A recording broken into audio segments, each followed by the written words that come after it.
Et bien le bonjour, alors je vous retrouve aujourd'hui pour vous parler des tags, qui est un élément important d'Obsidian. Donc j'ai créé une page à mon habitude ici, maîtriser les tags dans Obsidian. Déjà on va voir rapidement à quoi ça sert et comment on les utilise, parce que je pense que vous savez, on peut très bien faire une propriété comme ici, avec tag et on met nos mots-clés ici. Donc là moi j'en ai mis qu'un mais on peut en mettre plusieurs. Et ou alors on peut également directement dans notre note rajouter un tag ici en faisant, donc là je vais mettre le tag test, hop, voilà. Et comme vous avez vu, juste à droite ici, on a le tag test qui s'est rajouté, parce que je suis dans l'onglet des mots-clés. Pour avoir ça, il faut simplement aller dans les modules principaux, et si vous descendez un petit peu, vous allez avoir le volet des mots-clés ici qu'il va falloir activer. Donc simplement, ça va vous mettre tous vos tags ici directement. Ici, moi, je les ai groupés avec les mots-clés imbriqués. Donc là, je peux les dégrouper. Et comme vous voyez, on a projet / vidéo YouTube, etc., etc.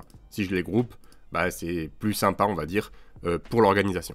Et donc, à quoi ça sert principalement? Pour grouper des éléments et pour effectuer des recherches. Forcément, quand on met une note ou un fichier dans un dossier, on va pouvoir le mettre qu'à un seul endroit. Alors qu'à grâce au tag, on va pouvoir grouper plusieurs éléments à différents endroits en y ajoutant plusieurs tags. Par exemple, cette note-là, elle va être incorporée dans le tag projet / vidéo YouTube, mais également dans le tag test. Si je viens ici et que je clique sur test, vous voyez que directement, ça m'affiche l'onglet de recherche et je peux retrouver ma note. Et c'est la même chose, si je vais dans projet ici et que je clique sur vidéo YouTube, forcément ici, bon voilà, j'ai toutes les vidéos, mais je peux très bien cliquer là et faire le plus récent et je vais avoir bien maîtrisé les tags Obsidian juste ici. Donc ça, c'est principalement à quoi servent les tags dans Obsidian. Et donc, dans cette vidéo, je vais vous parler de deux plugins qui permettent d'aller encore plus loin dans votre utilisation des tags. Ces plugins, comme vous le voyez, ils s'appellent Tag Wrangler. Alors hop, je vais cliquer ici. Tag Wrangler, qui permet de renommer rapidement et facilement plusieurs tags. Et Tag Overview, je vais vous en parler juste après. Alors Tag Wrangler, c'est quand même très pratique parce que souvent, à des moments, on va par exemple ici, donc là moi j'ai le tag projet / vidéo YouTube, et admettons je me suis trompé, d'accord? On va commencer à taper projet / vidéo, et cette fois-ci je rajoute un S. Donc vous voyez que là, maintenant j'ai vidéo avec un S qui s'est rajouté ici, et le truc c'est que là je me suis trompé, donc j'aimerais bien pouvoir modifier ce tag sans avoir besoin de revenir à chaque fois sur cette page là. Donc là bon, c'est un exemple, j'ai qu'une seule note, mais admettons ici je vais avoir 4 ou 5 voire même 10 notes à modifier à chaque fois les tags, donc ça peut prendre du temps, il va falloir à chaque fois ouvrir la note, modifier le tag, etc. Et avec Tag Wrangler, vous pouvez directement faire un clic droit ici et rename ce tag là. Et là, moi, je vais le renommer pour que ce soit la même que l'autre. Donc là, je regarde bien l'autre. Il n'y a pas de S et il y a un accent aigu à vidéo. Donc je viens ici, j'enlève le S et je rajoute l'accent aigu. Là, ça me dit bien que ça va fusionner. Vous voyez que le premier et le deuxième vont bien être fusionnés. Cette opération ne pourra pas être défaite. Je fais continuer. Juste là, j'ai mon tag qui a disparu. Et maintenant, quand je clique ici, j'ai bien maîtriser mes tags. Et comme vous voyez dans la note, le tag a bien été modifié. Donc ça, c'est très intéressant si vous voulez gagner du temps pour renommer des tags. Le deuxième plugin, c'est Tag Overview. Et je le trouve vraiment intéressant parce qu'on va pouvoir directement faire apparaître plusieurs notes dans des tableaux grâce aux recherches de tags. Quand vous allez installer et activer ce module, vous avez la petite icône juste ici. Si je clique dessus, donc là, bon, ça me l'ouvre sur la droite ici. Moi, j'ai coutume de le mettre ici, afin d'avoir directement la vue sur la gauche. Mais on peut aussi le mettre directement là, et c'est ce que je vais faire pour la vidéo pour que ce soit plus clair. On arrive sur cette page-là, alors hop, je vais fermer un petit peu ça pour que ce soit un peu plus lisible.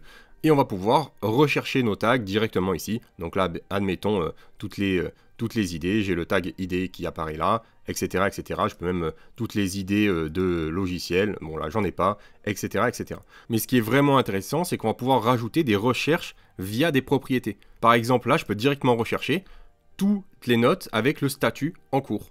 Et j'ai directement toutes les notes qui apparaissent là. Si je veux seulement les notes avec le statut en cours, mais qui sont de type vidéo, donc là encore une fois c'est un exemple pour moi via la chaîne YouTube, vous voyez que j'ai directement ces vidéos là. Et là moi j'ai même rajouté la priorité, par exemple les grosses priorités, et on a deux résultats. Donc ça c'est pour la partie du haut, la partie de la recherche, et en dessous on a les résultats. On peut les mettre en forme de liste ou en forme compacte. Moi personnellement je trouve pas ça très lisible en forme compacte, donc bon voilà. On peut également grouper les tags, donc les imbriquer. Donc c'est la même chose que sur sur le côté. Vous voyez que là j'ai projet / vidéo YouTube, mais si j'imbrique, j'ai seulement projet et en descendant, j'ai vidéo YouTube directement ici. On a quelques autres options ici qui vont permettre de changer l'ordre de tri ou alors de tout ouvrir ou tout fermer. Et comme vous voyez dans le tableau, j'ai aussi des propriétés, la date, le statut. Et ça, c'est simplement dans les paramètres. On va y aller directement. Donc dans les paramètres de tag overview, je peux choisir de keep filter, c'est-à-dire que quand vous allez fermer et que vous allez réouvrir, il va vous garder les derniers filtres que vous avez mis, ce qui peut faciliter la recherche. On a différentes options ici, et ce qui est intéressant, c'est Property Filter, donc c'est-à-dire que vous allez pouvoir filtrer selon les propriétés. Donc là, là il me propose voilà, toutes les propriétés qu'il y a dans le coffre, donc simplement besoin, par exemple, si je veux tout ce qui a été publié, je peux mettre publié ici, et choisir, est-ce que je veux simplement sélectionner le résultat. Si maintenant, je pars d'ici, j'ai publié, et simplement j'ai besoin de sélectionner, est-ce que c'est false ou true, vu que publié, c'est une case à cocher. Donc soit si elle est cochée, c'est true. Si elle n'est pas cochée, c'est false. Donc bon, ça c'est un exemple ici. Donc ça, on va le supprimer ici. Mais ça permet de filtrer et de vous créer une recherche en fonction des propriétés directement. Et ensuite, on a les colonnes du tableau. Donc comme vous voyez, moi ici, j'ai simplement rajouté la propriété date et la propriété statut. Mais on peut aussi rajouter, voilà, la dernière fois que ça a été modifié, la date de création, la taille ou directement une propriété en question. Directement ici. Donc je trouve ça vraiment intéressant et encore plus loin, on peut directement sauvegarder des filtres. Par exemple, si je veux rechercher, comme j'ai fait tout à l'heure, mes dernières vidéos en cours. Je peux mettre ce filtre là et juste en haut à gauche, j'ai ici Save ou Load, donc sauvegarder ou charger. Je peux sauvegarder ce filtre là, donc je vais l'appeler vidéo en cours. Je sauvegarde, on va en faire un deuxième avec par exemple tout ce qui est en attente. Hein, encore une fois, donc là on va dire les projets en attente. C'est la même chose. Je viens ici, je sauvegarde. Et là, je l'appelle comme ça. Ensuite, on l'appelle comme on veut. Et maintenant, si je ferme ici et que je réouvre avec l'icône, donc comme je vous le disais, ça ouvre directement sur la gauche. Moi, je le passe, enfin sur la droite, pardon, ici, sur la droite. Moi, je le passe sur la gauche. J'ai directement tout ce plugin là, le tag overview qui s'ouvre. Et je peux rechercher instantanément toutes mes vidéos en cours, directement ici, ou alors tous les projets en attente. Donc bon, là il n'y en a qu'un, mais bon, il n'est pas vraiment à jour, puisque le podcast, je suis en train de le faire aussi. Mais bref, encore une fois, ça c'est un exemple. On va pouvoir, par exemple, aussi choisir ici tout ce qui est en cours et tout ce qui est en priorité, on va dire, haute. Et donc là, j'ai de nouveaux résultats. Enfin bref, je trouve ça vraiment intéressant. Comme je vous le disais, on peut le passer au centre ici. Moi, j'aime bien qu'il soit sur la gauche, au moins il n'encombre pas tout. Mais je trouve ça vraiment intéressant. Si vous utilisez beaucoup les tags, finalement, dans Obsidian, on n'a que cette option-là. L'option de base où on va cliquer et on va voir les résultats ici. Et on ne peut pas vraiment trier, on n'a pas vraiment de vue. Alors que là, directement, si je veux rechercher tout le tag projet, je peux me créer le tag projet qui est encore une fois en priorité haute, on va faire. Et je me crée mon filtre projet et on va venir rajouter la priorité haute comme ça. Et maintenant, comme je vous le disais, j'ai directement besoin d'ajuster ma recherche pour pouvoir venir rechercher vraiment les notes qui sont intéressantes à un moment donné.